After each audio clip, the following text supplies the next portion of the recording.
Hello नमस्कार, मैं doctor Rajneesh Kumar आप सभी का एक बार फिर से हार्दिक स्वागत करता हूं। आज के वीडियो लेक्चर में हम बात करेंगे यूजीसी नेट हिंदी यूनिट 5 के अंतर्गत कबीर के पदों की व्याख्या के ऊपर, जिसमें कि हमने पद संख्या 206 से 209 को लिया हुआ है। यानी कि अब तक हमने पद संख्या 160 से लेकर 205 तक की व्याख्या कर ली है। जो बच्चे लगातार इस चैनल से जुड़े हुए हैं वो सभी व्याख्याओं से भली भांति परिचित हो गए होंगे और परीक्षा में किसी भी तरीके से प्रश्न पूछा जाएगा तो वे तुरंत इसका उत्तर दे पाएंगे। और आज के लेक्चर के साथ ही कबीर के पदों की व्याख्या समाप्त हो जाएगी। हम आगे अगले किसी कवि की पद की व्याख्या करेंगे। तो चलते हम सीधे बात करते हैं कि जो पद संख्या 206 से 9 है वो क्या है। आप यहाँ पर देख रहे हैं कि पद संख्या 206 जो दिया गया है, पद इस प्रकार है। सब दूनी सयानी मैं बौरा, हम बिगड़े बिगड़ी जनी औरा, मैं नहीं बौरा राम कियो बौरा, सतगुरु जार गयो भ्रम मोरा, विद्या न बढ़ूं वाद नहीं जानू, हरि गुण कथ सुनत बौरानु, काम क्रोध दो भय विकारा, आप ही आप जरै संसारा, मीठो कहा जाय जो भावे, दास कबीर राम गुण गावे। तो पद संख्या 206 आप देख रहे हैं, इसके अंतर्गत कबीर दास ने सांसारिक विषय वासना की तरफ संकेत किया है। इसके साथ ही गुरु के महत्व का प्रतिपादन भी किया है। ठीक है, और राम के बारे में यहाँ पर बात की गई। तो हम व्याख्या करें तो देखें, कबीर दास कहते हैं सब दुनी सयानी मैं बौरा। यहाँ पर दुनी शब्द जो आया है ये दुनिया के लिए आया है। ठीक है, कबीर दास कहते हैं कि दुनिया बड़ी चालाक है, सयानी है, सांसारिक मोह माया में लगी हुई है और मैं बौरा। और मैं क्या हूं? बौरा गया हूं, यानी कि पागल हो गया हूं। क्यों? क्योंकि मेरा जो मन है वो राम नाम में लग गया। और आगे कहते हैं हम बिगड़े बिगड़ी जनी औरा। और सचेत करते हुए इस दुनिया को कहते हैं कि भले मैं बिगड़ गया लेकिन मेरी कोशिश रहेगी कि और कोई नहीं बिगड़े। आगे कहते हैं मैं नहीं बौरा राम किए बौरा। कहते हैं कि मैं तो चाहता तो व्याकुल पागल नहीं बौराता, लेकिन राम नाम की जो महिमा है, जो उसका महत्व है, उसने मुझे पागल बना दिया, यानी कि अपने वश में कर लिया। मैं लीन हो गया। यहाँ पर जो पागल शब्द का प्रयोग है, एक तरीके से इसको आपको सकारात्मक में लेना है। जैसे मान लीजिए आप किसी परीक्षा की तैयारी कर रहे हैं और खूब पढ़ाई कर रहे हैं, तो कई लोग आपको कहते हुए नजर आएंगे कि वो पढ़ते पढ़ते एकदम से पगला गया है। लेकिन जब सफलता मिलेगी तब पता चलेगा कि जिस व्यक्ति को हम पागल समझ रहे थे वो तो कुछ और ही निकला। यहाँ पर भी वही कुछ बात है। कबीरदास कहते हैं कि दुनिया बड़ी चालाक है, वो अपने सांसारिक मोह माया इत्यादि में फंसी पड़ी है और मैं हूं कि सबका त्याग करके पागल बना हूं। और मैं यही कोशिश करूंगा कि मेरे जैसे और किसी की स्थिति न हो। और मैं क्यों पागल हो गया? क्योंकि मैं अपने को राम नाम में लीन कर लिया, उनके नियंत्रण में अपने को कर लिया। आगे कहते हैं सतगुरु जार कयो भ्रम मोरा। और आगे सतगुरु की चर्चा कर रहे हैं कि सतगुरु ने जो मुझे ज्ञान दिया था उससे मेरा भ्रम जलकर राख हो गया। ठीक है, विद्या न पढ़ूं वाद नहीं जानू। आगे कहते हैं कि मैंने कोई विद्या नहीं पढ़ी और नहीं मैं किसी वाद या सिद्धांत को जाना, उसके बारे में उसको कहीं पढ़ा। क्योंकि कबीरदास सीधे सीधे कहते हैं कि मसी कागज छुयो नहीं कलम गयो न हाथ। तो यहाँ पर भी उसी सच्चाई को ग्रहण करते हुए कहते हैं कि मैं न कोई विद्या ग्रहण किया, न कोई वाद या सिद्धांत ही मैं जाना, हरि गुण कथत सुनत बौरान। और कहते हैं कि मैं तो केवल परमात्मा के गुणों को कहने सुनने में ही अपना जीवन व्यतीत कर दिया, उसको खत्म कर लिया। हरि गुण कथत सुनत, हरि के गुण को यानी परमात्मा के गुण के बारे में कहते हुए सुनते हुए ही अपना जीवन व्यतीत कर लिया। काम क्रोध दो भये विकारा, और कहते हैं कि काम और क्रोध दोनों विकार जलकर मेरे नष्ट हो गए, क्योंकि मैंने हरि गुण को सुनकर जानकर अपने जीवन को व्यतीत किया। आप ही आप जय संसार, और कहते हैं कि जबकि संसार के अन्य सभी लोग इन्हीं दोनों विकारों में अपने जीवन को व्यतीत करके नष्ट कर दिए। यानी कि अगर सतगुरु से इनकी मुलाकात नहीं होती तो कबीरदास भी काम और क्रोध दोनों विकारों में फंसे रहते। ठीक है, ठीक वैसे ही जैसे इस संसार के लोग फंसे हुए हैं। और आखिर में कहते हैं कि मीठो कहा जाय जो भावे, दास कबीर राम गुण गावे। और कहते हैं कि दुनिया की यह परंपरा रही है कि जिसे जो अच्छा लगता है वही करता है। मीठो कहा जाय जो भावे, जिसको जो भाता है वही करता है। दास कबीर राम गुण गावे, और कहते हैं कि इसीलिए दास कबीर को राम का गुण अच्छा लगता है, इसीलिए वो उसके उनके गुणगान में लगे हुए हैं, उनमें अपने दिल को लगाए हुए हैं। तो पूरा आपने देखा पूरे पद में, एक तरफ दुनिया जो कि सांसारिक मोह माया में फंसी हुई है, और दूसरी तरफ उस सांसारिक मोह माया से कबीर अपने को अलग कर रहे हैं, और अलग करने का श्रेय सतगुरु को दे रहे हैं कि सतगुरु अगर नहीं होते तो ये नहीं संभव होता। और फिर कहते हैं कि दुनिया को दो चीजें हमेशा पथ से भटकाती हैं, काम और क्रोध। इन्हीं के वजह से दुनिया पूरा इस भ्रम में फंसी पड़ी हुई है और अपना जीवन व्यतीत कर रही है। और दुनिया की एक रीति है कि जो चीज उसे अच्छी लगती है वही चीज वो करती है। तो मुझे भी राम के गुण अच्छे लगते हैं, इसीलिए मैं राम का गुणगान करता हूँ, उसमें मस्त रहता हूँ। तो इस पूरे पद में आप देख रहे हैं कि कबीरदास यही बताना चाह रहे हैं कि संसार में प्रत्येक व्यक्ति अपनी अपनी रुचि के अनुसार व्यवहार करता है। जो उसे अच्छा लगता है वो उसे करता है, ठीक है, जिसमें उसको आनंद आता है वो काम करता है। तो जैसे आप लोग परीक्षाओं की तैयारी कर रहे हैं तो ये मानकर चला जाएगा कि आप कुछ करना चाहते हैं, वरना तो आप चाहते तो प्राइवेट कोई काम कर ही लेते या फिर कुछ कर लेते, लेकिन आपने कुछ ठाना है, इसीलिए आप उस परीक्षा के गुणगान में लगे हुए हैं, अपने को मस्त कर रहे हैं। ठीक है, और नहीं तो बहुत सारे विद्यार्थी सोचते हैं कि कुछ ऐसा उनको मैटर मिले कि 10-15 दिनों में वो कुछ चमत्कार कर दें, तो ये थोड़ा-सा असंभव चीज़ है। तो आपने देखा इस पूरे पद में एक तरफ सांसारिक लोग हैं और दूसरी तरफ कबीर हैं। ठीक है, चलते हैं आगे बात करते हैं। अगला जो पद है, पद संख्या 207। बड़ा ही जबरदस्त तरीके का ये पद लगा। जब मैं आप सभी के लिए ये लेक्चर तैयार कर रहा था तो कई बार इसको मैंने पढ़ने की कोशिश की।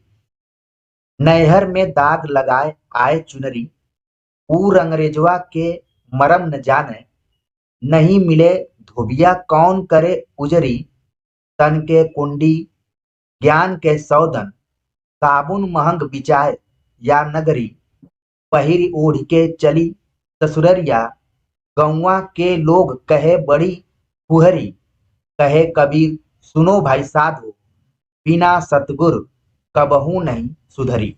तो इस पद में भी आप देख रहे हैं कि कबीरदास ने किसी न किसी रूप में सतगुरु की महिमा का बखान किया है।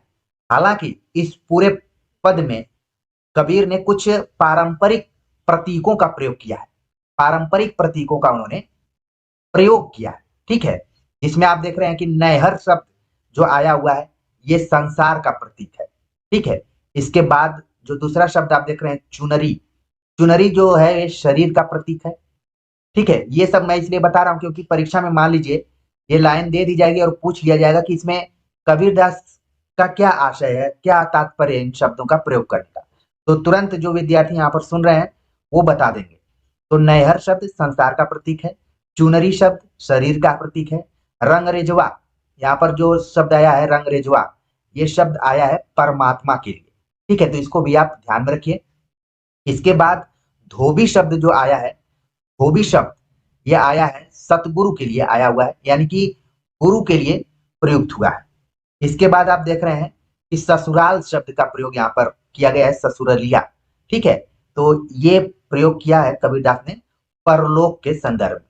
तो इन शब्दों को जरूर आप अपने कॉपियों पर नोट कर लीजिए, जिससे कि परीक्षा में कहीं भी अर्थ पूछ लिया जाए या आशय पूछ लिया जाए तो तुरंत आप वहां पर बता दें। तो इस पूरे पद की हम व्याख्या करते हैं।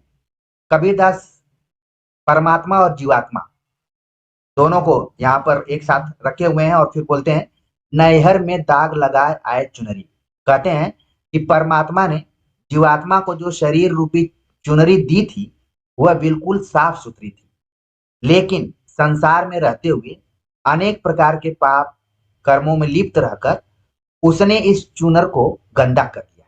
यानी कि परमात्मा ने आत्मा को एक चुनरी दी थी, लेकिन जैसे ही वो इस संसार में आई, इसके पहले भी आपने देखा कि काम क्रोध जैसे विकारों का जिक्र कबीर ने किया था, ऐसे ही कई कर्मों में लिप्त होकर जीवात्मा अपनी चुनरी में दाग लगा दी।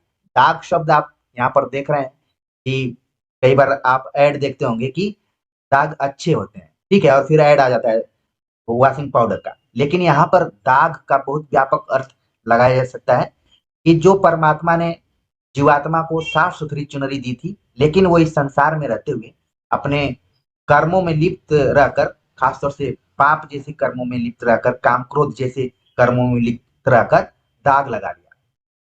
ठीक है, तो दाग लगाकर गंदा कर दिया। जीवात्मा में ने उस रंगरेज परमात्मा के द्वारा दी गई इस अमूल्य उपहार, इसके महत्व को नहीं समझा। आगे कहते हैं, ऊ रंगरेजवा के मरम न जाने। यानी कि जो जीवात्मा है, परमात्मा द्वारा जो भी चीज दी गई थी उसके मरम के, उसके महत्व को वो नहीं जाना। ठीक है, आप ध्यान रखिए, किसी भी चीज के महत्व को समझना बहुत बड़ी बात है। ठीक है, अगर आप महत्व को समझ गए तो आप अपने जीवन में बहुत कुछ कर सकते हैं। यहाँ पर भी वही बात कही गई कि परमात्मा ने जीवात्मा को एक साफ सुथरी चुनरी दी थी, लेकिन उसे परमात्मा के दिए गए चुनरी का महत्व जीवात्मा नहीं समझी, उसमें दाग लगा दी। दाग किस तरीके की लगाई, वो सारी चीजें मैंने यहाँ पर बता दिया। आगे सवाल उठाते हैं कि नहीं मिले धोबिया कौन करे उजरी। अब सवाल ये उठता है कि इसको धुलने का काम, इससे उबरने का काम कौन करेगा। कोई ऐसा सतगुरु नहीं मिल रहा है जो कि इसको साफ सुथरा कर दे।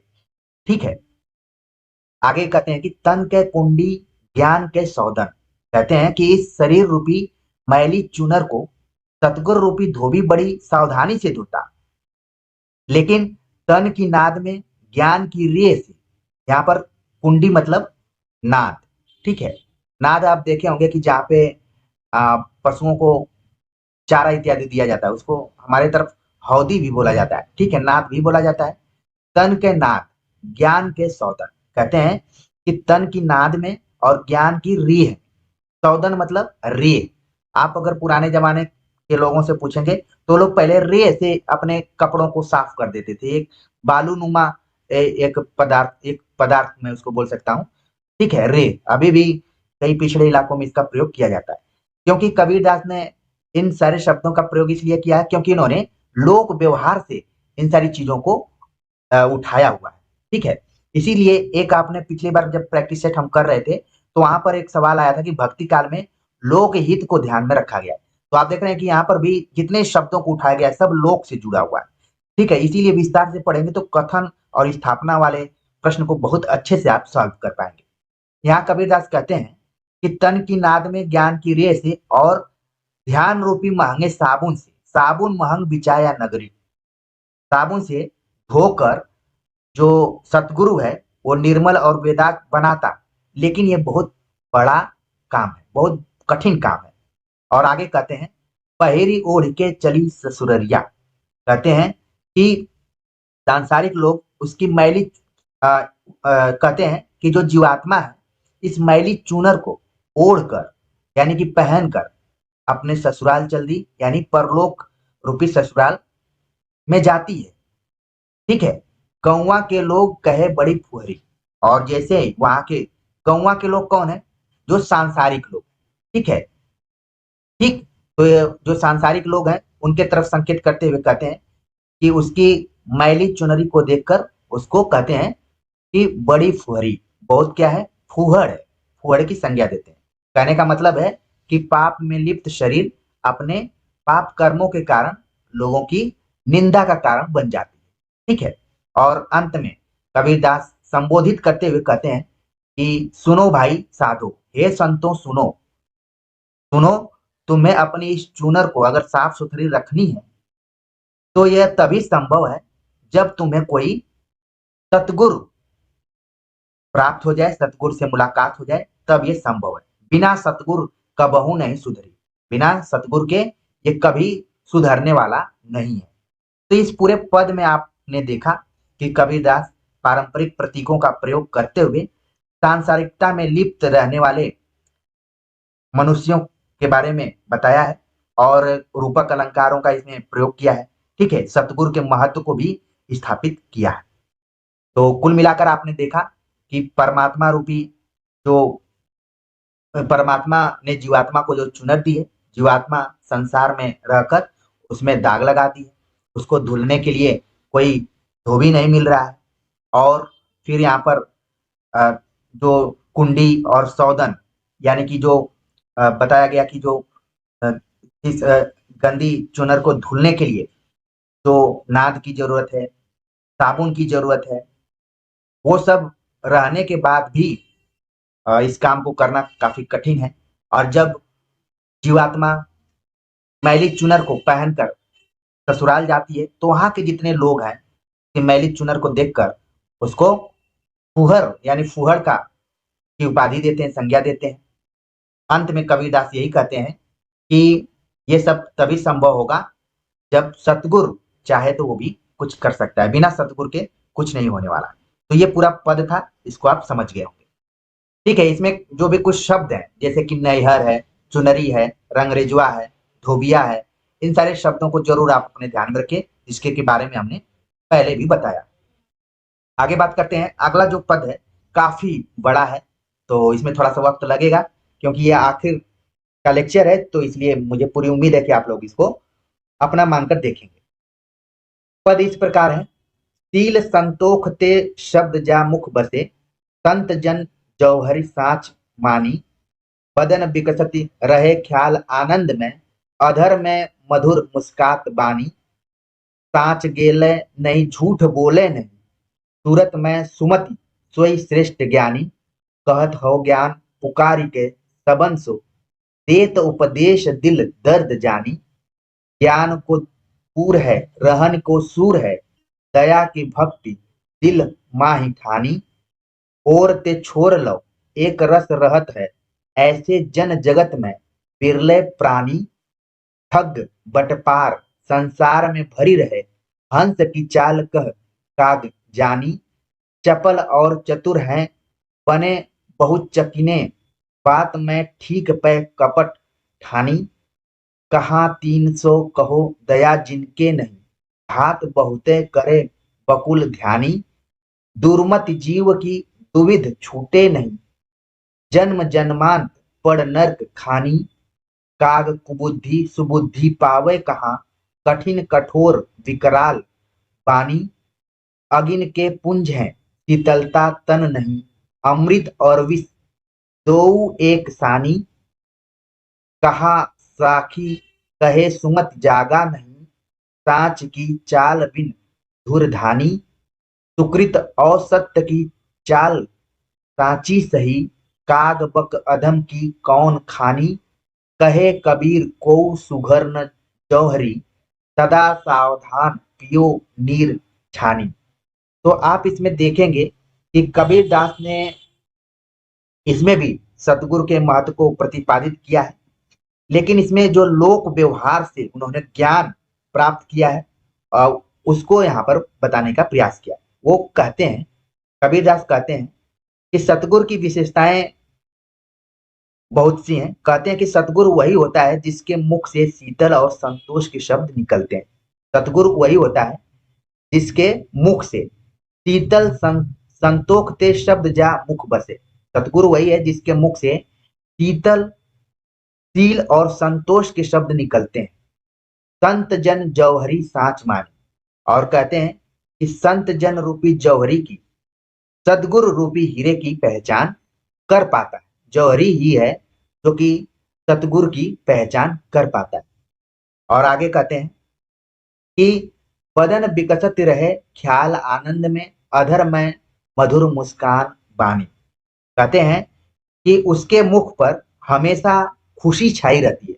बदन विकसित रहे ख्याल रहे आनंद में, उसका जो मुख है, बदन जो है, वो हमेशा प्रसन्न चित्त रहता है और वह कमल की तरह खिला रहता है। अधर में मधुर मुस्कात पानी, और वो हमेशा कमल की तरह खिला रहता है।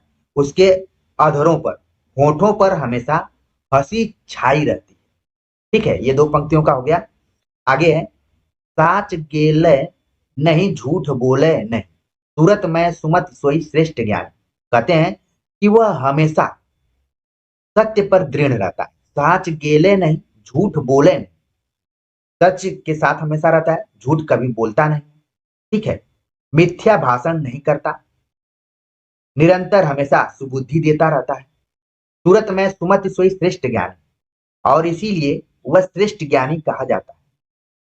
ठीक है, कहत हूं ज्ञान पुकारी के सबन सो, देत उपदेश दिल दर्द जाने।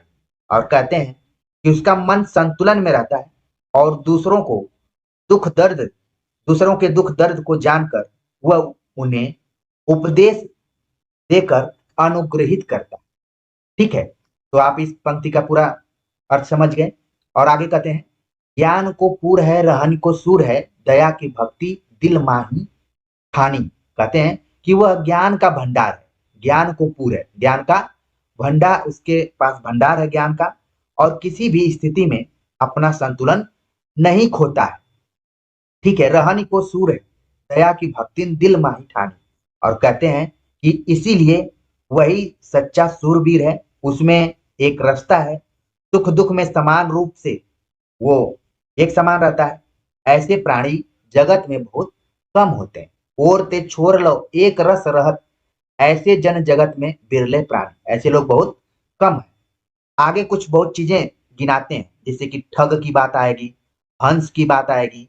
ठीक है, इसके बाद अ, अन्य और भी बहुत सारी चीजें हैं, इसमें कौवे की बात आएगी। ठीक है, तो फिर बाद में कहते हैं कि दूसरी ओर इस संसार में ठग और बदमाश भरे हुए हैं। ठग बटपार संसार में भरी रहे, ठग और बदमाश इस संसार में भरे हुए हैं। हंस की चाल कह काग जाने, और जो चाल तो हंस की चलते हैं, पर वास्तव में वे स्वार्थी और नीच कौवे ही होते हैं। ठीक है, हंस चाल उनकी हंस की तरह होती है, लेकिन उनका जो व्यवहार होता है वो कौवे की तरह होता है। तो यहाँ पर आप देख लीजिए, ये सब पंक्ति परीक्षा में पूछी जा सकती है, इसलिए थोड़ा सा वक्त लेकर आपको समझना पड़ेगा। और कहते हैं कि चपल और चतुर हैं बने बहुत चकीने। कहते हैं कि वे अत्यंत चपल, कुटिल और चतुर होते हैं, ऊपर से चिकनी चुपड़ी बातें भी करते हैं। बात में ठीक पे कपट ठाने, बातें तो चिकनी चुपड़ी करते हैं, लेकिन उनके मन में हमेशा छल कपट बना रहता है। उनके बाणी में हमेशा, उनकी बातों में हमेशा छल कपट बना रहता है। आगे कहते हैं, कहा 300 कहो दया जिनके नहीं, घात बहुते करे बकुल ध्यान। कहते हैं कि उनसे कोई दया की आशा भला कैसे कर सकता है। ठीक है, दया की आशा कैसे कर सकता है, क्योंकि वे तो बगुले के समान घात लगाकर बैठे रहते हैं। बगुला किस चीज के लिए जाना जाता है? काक चष्टा बपो ध्यानम स्वान निद्रा तथैव च, आपने पढ़ा भी होगा। तो बगुले की तरह ध्यान लगाकर बैठे रहते हैं, उनसे दया की उम्मीद क्या की जा सकती है। आगे कहते हैं कि दुर्मत जीव की दुबिध छुटे नहीं, जन्म जन्मांत पड़ नर्क खानी। और कहते हैं कि जो ये कृत्रिम गुरु घंटाल है, इनके प्रयास से स्वार्थ सिद्धि के लिए होते हैं। गुरु घंटालों के जो प्रयास होते हैं सिर्फ स्वार्थ सिद्धि के लिए होते हैं। आपने भी बहुत सारे गुरु घंटालों को देखा होगा, जो लगातार अपने कोर्स को बेच रहे हैं और बता रहे हैं कि वहीं से टॉपर्स लोग निकल रहे हैं। तो ऐसे गुरु घंटाल जो हैं, वो अपने स्वार्थ सिद्धि के लिए ही सब काम कर रहे हैं।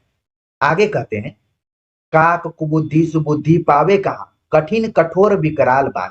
कहते हैं कि दुष्ट कौवा भला सुबुद्धि कैसे प्राप्त कर सकता है, क्योंकि उसका स्वभाव तो कठोर वाणी बोलने में ही होता है। कठोर वाणी बोलने वाला ही जीव होता है कौवा। अगिन के पुंज है शीतलता तन नहीं, अमृत और विष दो एक सानी। और कहते हैं कि विषय वासनाओं की आग में जलने वाले सांसारिक व्यक्ति हैं, सच्चे सदगुरु नहीं है। अगिन के पुंज शीतलता तन है, आग के में जलने वाले हैं, उनके शरीर में तनिक भी शीतलता नहीं है। अमृत और विष दो एक सानी। और कह रहे हैं कि अमृत और विष में कोई अंतर नहीं दिखाई पड़ रहा है, क्योंकि इनका तन मन स्वयं तप्त हमेशा जलता रहता है। कहा साखी कहे सुमति जागा नहीं, साच की चाल बिन धुर धानी। और कहते हैं कि उनमें सुबुद्धि जागृत नहीं हुई, तो भला वे उपदेश की साखी क्या कहेंगे। कहा साखी कहे सुमति जागा नहीं, उनमें तो सुबुद्धि आई ही नहीं, तो कहां से वो साखी या उपदेश देंगे। साच की चाल बिन धुर धानी। और कहते हैं कि सत्य की चाल से वे नितांत अपरिचित होते हैं, और उनकी प्रकृति कौवे और बगुले जैसी होती है। सुकृति और सत्य की चाल साची कहा, काक बक अधम की कौन खानी। उनकी जो प्रकृति है, उनका जो स्वभाव है, कौवे और बगुले की तरह है। कौवा जो कि कठोर वाणी के लिए जाना जाता है, बकुला जो है कि घात लगाए हुए बैठा हुआ है। और आखिर में कहते हैं, कहे कबीर को सुघर जन जौहरी, सदा सावधान पियो निर्ठानी। कबीरदास कहते हैं कि सतगुरु की पहचान कर पाना या उसकी पहचान करना उसी तरह जैसे विवेक से काम लेने वाला व्यक्ति छान कर पानी पीता है और दोषों से बच जाता है, जौहरी की तरह होना चाहिए कि आखिरकार सही में सतगुरु कौन है। तो इस पूरे लंबे पद में आपने देखा कि कबीरदास ने सतगुरु के गुरु गुणों के बारे में उन्होंने बताया है, पूरा गुणों पर ही चर्चा किया, और तमाम उन्होंने पशु पक्षियों से इसकी तुलना भी की है। ठीक है, तो उम्मीद है कि आप समझ गए होंगे, प्रतीकात्मक शैली में पूरा इसका उन्होंने सहारा लिया है। तो एक तरीके से ये पूरा पद था, और मेरी कोशिश थी कि आप इन पंक्तियों से परिचित हो जाएं, जिससे कि परीक्षा में कहीं से भी सवाल आए तो आप वहां पर कर लें। आगे बात करते हैं जो कि कबीर के पदों का आखिरी पद है। ठीक है, 209 नंबर का पद, छोटा सा पद है, देखते हैं इसको। पद इस प्रकार है, अपनौ पौ आप ही बिसरो, जैसे सोनहा कांच मंदिर में भरमत भूखि मरो, जो केहरि वपु निरखि कूल जल प्रतिमा देखी परो, ऐसे ही मदगज फटिक शिला पर दसनन आनी अरो, मरकट मुठी स्वाद ना बिसरे, घर घर नटत फिरो, कह कबीर ललनी के सुअना, तो ही काने पकड़ो।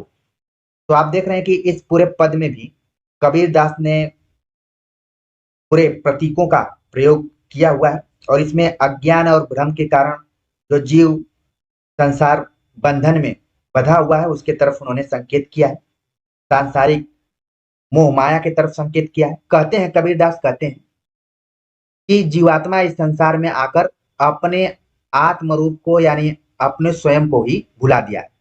कहते हैं अपनौ पौ आप ही बिसरो, इस संसार में आकर जो जीवात्मा है यानी कि जो मनुष्य है अपने आप को ही भूल गया है। और उदाहरण दे रहे हैं, जैसे सोनहा कांच मंदिर में भरमत भूखे। यहाँ पर देखिए सोनहा का शब्द जो आया हुआ है कुत्ते के अर्थ में आया। मान लीजिए प्रश्न आ जाए पंक्ति देकर कि सोनहा किस अर्थ में आया है, क्योंकि इस तरीके के चमत्कृत कर देने वाले आते हैं, सवाल हमेशा आते हैं, तो आप ध्यान में रखिए सोनहा मतलब कुत्ता। इसी से शब्द बना हुआ है श्वान, आपने पढ़ा होगा, श्वान मतलब कुत्ता। ठीक है, कहते हैं कि इस संसार में आकर व्यक्ति अपने को ही स्वयं भूल गया है। ठीक वैसे ही जैसे कुत्ता किसी कांच या दर्पण में अपने चित्र को देखता है तो भ्रमवश भौंकना शुरू कर देता है, उसको लगता है कि उसी के समान एक कोई और दूसरा कुत्ता आ गया। और दूसरा उदाहरण देते हैं, जो के हरि व पुनिरख कुल जल प्रतिमा देख ही परो। और जैसे के हरि मतलब यहाँ पर क्या है, सिंह, सिंह जैसे जल में या फिर किसी तालाब में अपने प्रतिमा को अपने मूर्ति को देखता है तो वो भी गुर्राने लगता है। ठीक है।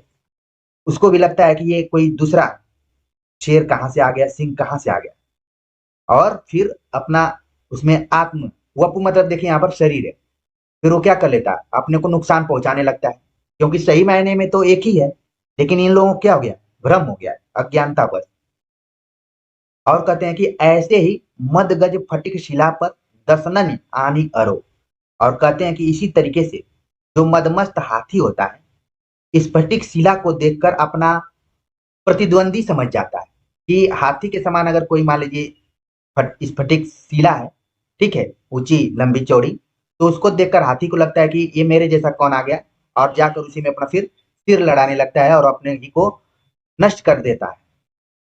देख रहे हैं कि भ्रम और अज्ञानता का कितना यहाँ पर बड़ा भोगदंड देखने को मिल रहा है, आप लोग अच्छे से समझ रहे होंगे। और आगे कबीरदास कहते हैं, मरकट मुठी स्वाद ना बिसरे, घर घर नटत फिरो। और कहते हैं कि बंदर के समान जो तंग मुंह वाले घड़े में हाथ डालकर मुट्ठी में वस्तु भर लेता है, पर मुट्ठी भरी मुट्ठी होने से हाथ बाहर नहीं निकल पाता, और फिर वो क्या करता है, घर घर वो दौड़ता रहता है। ठीक है। इसके बाद क्या कहते हैं कबीरदास, कि कह कबीर ललनी के सुवना। मरकट मतलब क्या हो गया यहाँ पर, बंदर। ठीक है, इसको आप नोट कर लीजिए, बंदर। और सुवना मतलब होता है सुग्गा, या फिर इसको तोता भी कहा जा सकता है। ठीक है। और कबीरदास कहते हैं कि अरे जीवात्मा, तेरी स्थिति या तुम्हारी दशा तो उस तोते की समान हो गई है जो गिरने के भ्रम में डाल या नली को मजबूती से पकड़ा रहता है। ठीक है। कहे कबीर ललनी के सोना, तो ही काने पकड़ो। तोते को लगता है कि वो गिर जाएगा, तो डाल को पकड़े रहता है और शिकारी मजबूती से जाकर उसको पकड़ लेता है। तो कुल मिलाकर इस पूरे पद में कबीरदास ने अज्ञानता और भ्रम का क्या परिणाम होता है उसका पूरा खुलकर यहाँ पर बयान दिया हुआ है, बखान उसको पूरा प्रस्तुत करने का प्रयास किया है। और उम्मीद है कि मैंने भी इसकी व्याख्या आप सभी को समझाने में सफलता हासिल की होगी। कबीरदास कहते हैं कि इस संसार में इस संसार ने जीवात्मा को नहीं पकड़ रखा है, अपितु बल्कि जो जीवात्मा है वही संसार को पकड़ रखा है, वो मोह माया में, भ्रम में फंसा हुआ है। ठीक वैसे ही जैसे कि कुत्ता को कांच में देखने से लगता है कि कोई और दूसरा कुत्ता है, सिंह को लगता है कि उसी के समान जल में कौन दिखाई पड़ रहा है, अगर कोई विशाल शिलाखंड है तो हाथी को लगता है कि ये कौन है, और बंदर को लगता है कि अगर कोई गगरी है उसमें वो अपना सिर डाल देता है, उसको लगता है कि ये कोई मेरे जैसे ही है। बाद में पता चला कि वो पूरा घर भर दौड़ रहा है निकालने के प्रयास में। और सुआ को लगता है कि अगर वो किसी डाली पर बैठा है तो उसको लगता है कि मैं पकड़ा रहा हूं, नहीं तो गिर जाऊंगा, और तब तक शिकारी आकर उसको पकड़ लेता है। तो ये पूरा प्रतीकात्मक तौर पर कबीरदास ने यहाँ पर इस पद को रचा है।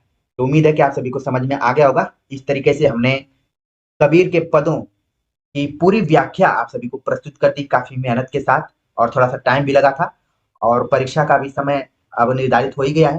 तो मैं कोशिश करूंगा कि जल्दी जल्दी यूनिट 5 मैं खत्म करूं, और बाकी पुरानी वीडियोज आप देखते रहिए अलग अलग यूनिट के हिसाब से, आपके लिए वो सारे पर्याप्त हैं। फिर भी मैं आपके साथ लगातार बना रहूंगा ताकि आप लोग हतोत्साहित न हो। तो आज के वीडियो लेक्चर के लिए आप लोग कमेंट्स जरूर कीजिए, और मिलते हैं नए टॉपिक के साथ, तब तक के लिए नमस्कार।